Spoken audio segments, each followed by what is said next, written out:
Okay, so this is what we're going to be covering today. Number one, before you ever begin to write your CV, you need to gather your evidence. So we'll go into that in a second. Then we're going to look at CV basics, which I'm assuming that most of you will know already. A really important part of your CV is how to write a profile. This is also important when you're registering for the UL Careers Fair. You'll have to kind of upload or write a profile as well. So we're going to briefly look at how to write a profile. We're going to look at how to create your CV using a job description. Very briefly, I'm going to go through some of the things that you shouldn't do. And then if you have any questions at the end, I'll be happy to answer them if I can. Okay, so before you ever begin to write your CV, and again, I'm assuming that some of you, you may be in your final year, you may have just come back from co-op. Some of you, if you're coming into UL and you're starting your course in 2020, you may have had the same CV for the last couple of years. So maybe it's time to get a brand new one together. So first of all, we would always say that you should start from the job description. So find out about the organisation, have a look at the job description, have a look at their website, follow them on LinkedIn, find out as much as possible about the job and the organisation before you begin to write your CV. So what are you looking for in the job description? You're really looking for kind of, what kind of person are they looking for? What's the job spec? What kind of personality, what skills, what motivations are required for the job? So the more you can find out about this, the better and the more tailored your CV will be. So again, you can do it through websites. You might know somebody who's working there. You can use LinkedIn to find out about organisations. You might find past college contacts from the programme that you're currently studying who are working in the organisations that you're interested in. LinkedIn is all about networking, so it's a good opportunity to maybe contact somebody to find out a bit more. So find out as much as possible as you can before you start to write your CV. The next step then is you need to match your experience and your qualifications to what's expected of you through the job description. Okay, so you'll have the job description and then you need to match your experience and your skills and your qualification to the job or to the organisation.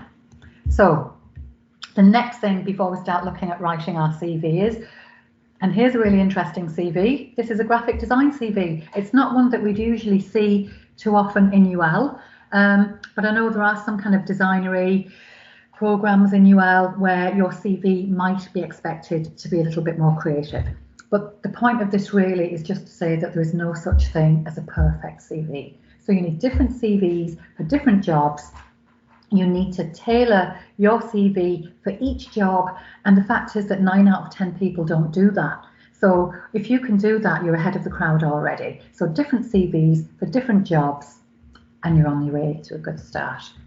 Okay, you've got a nice sample CV here, a much more traditional looking CV, and you can see they've got a cover letter beside it as well.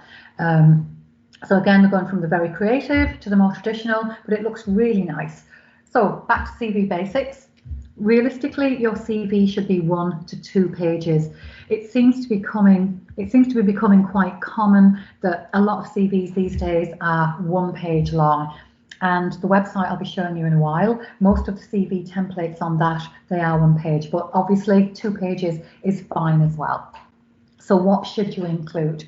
So obviously, first of all, your contact details, your name, your address, your email address, your telephone number, and your LinkedIn profile. So I'm kind of assuming if most of you here today are final years or postgraduate students, that you all have a LinkedIn profile. If you haven't looked at it in a while, now might be a good opportunity to think about updating it as well. For anybody who's studying subjects like computer games, digital media design, even some engineering modules, if you have an online portfolio that you think is worth looking at, now's the time to actually include a link as well at the top of your CV. So LinkedIn, online portfolios, if you don't have one, that's fine. But if you do have an online portfolio, now's the perfect opportunity to show it off.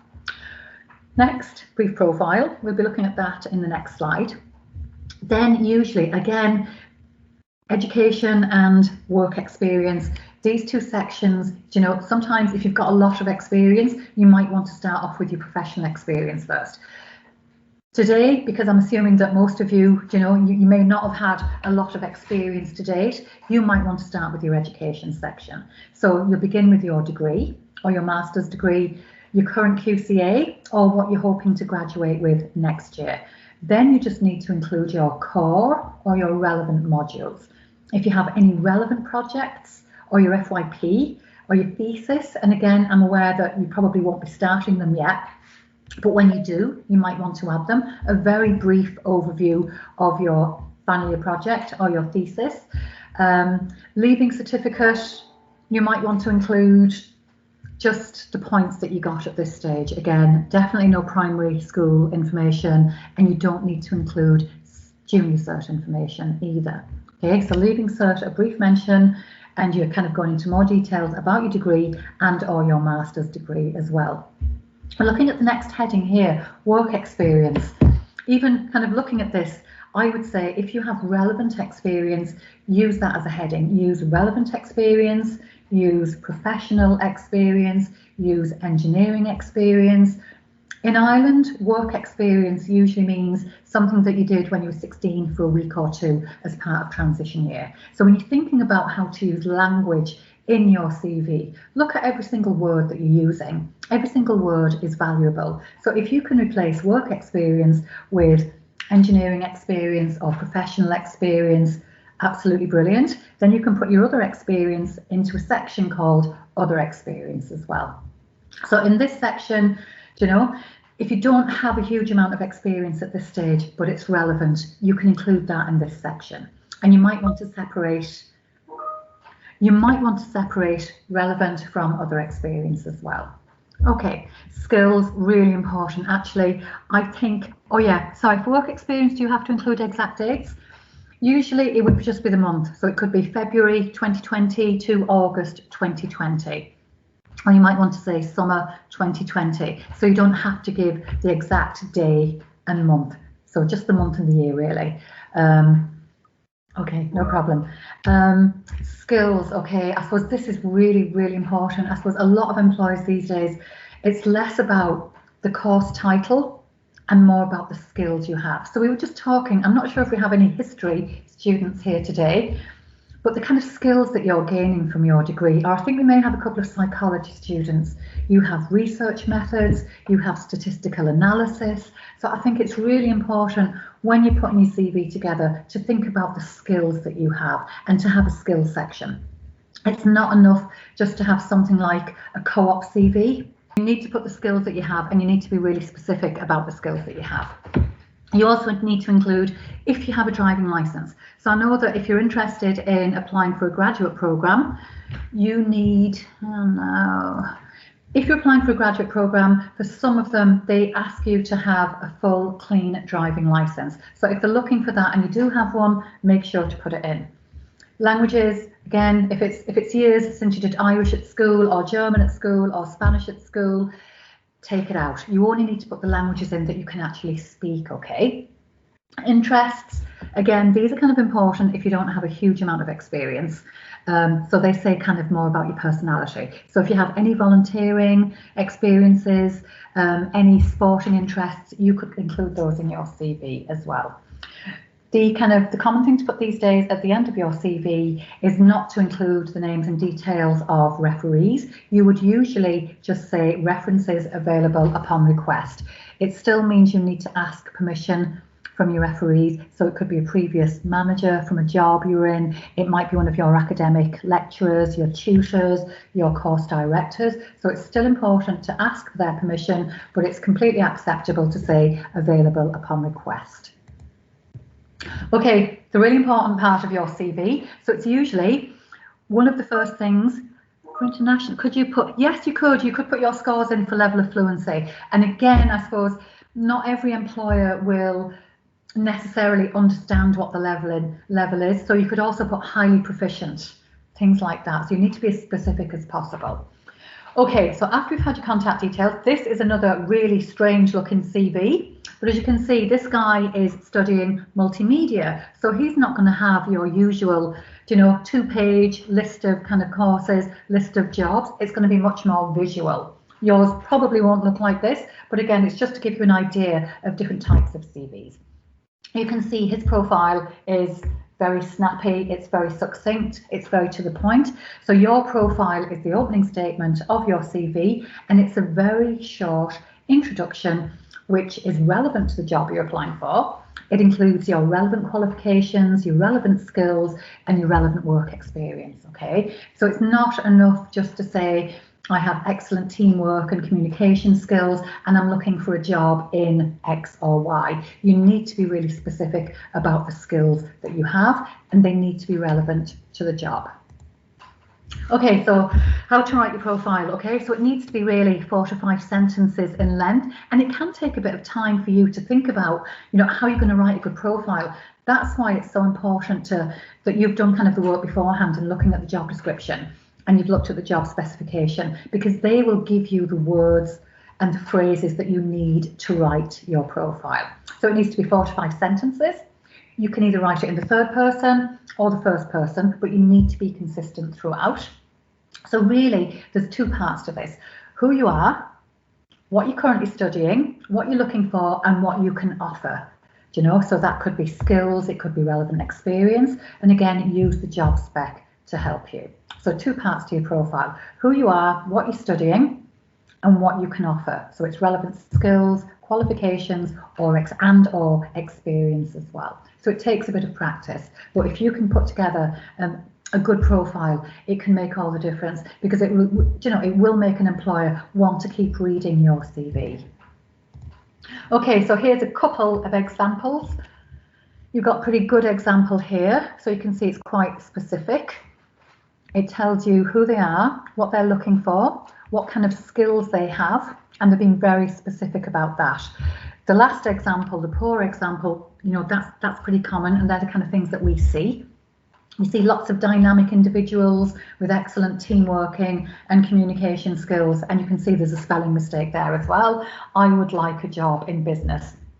So it looks awful, it's spelt wrong, it's vague, it's not very flattering to the person who's actually presenting themselves by CV. So again, if you think about your CV, what kind of a first impression do you want to make? So your profile, if it's going to be one of the first things that somebody reads about you, it needs to be really strong. Okay, so here's another CV.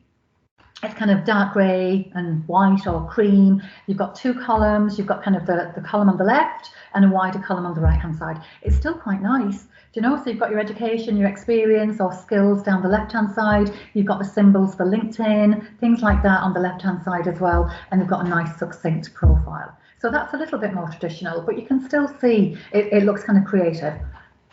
Okay, so when you are creating your new CV, be creative, okay? Throw out any old CVs, especially those of you who are coming back from co-op. You won't ever need that CV again, so you need to start from scratch.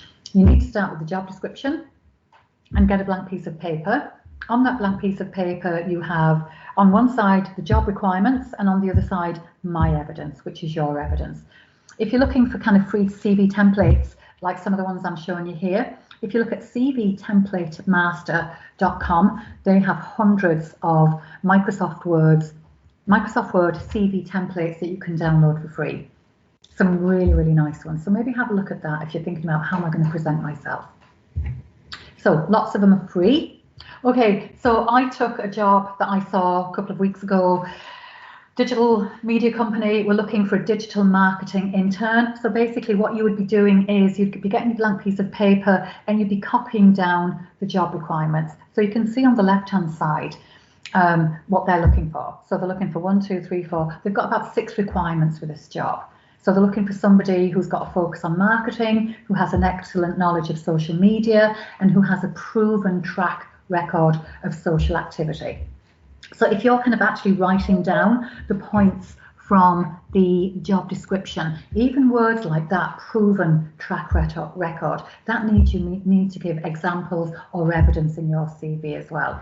So in your section then, you're kind of summarising your education, what you're studying, you're giving examples of all the skills that you have, relevant experience, projects, things like that as well. So you need to be very specific. You need to make sure that you can tick hopefully, now obviously sometimes you're not going to be able to tick every box, but if you're writing down the job description, it means that you won't miss out on any of the requirements. Also in your CV, you do need to include facts, figures and numbers. Okay, so where have you studied? Somebody asked about dates earlier. When?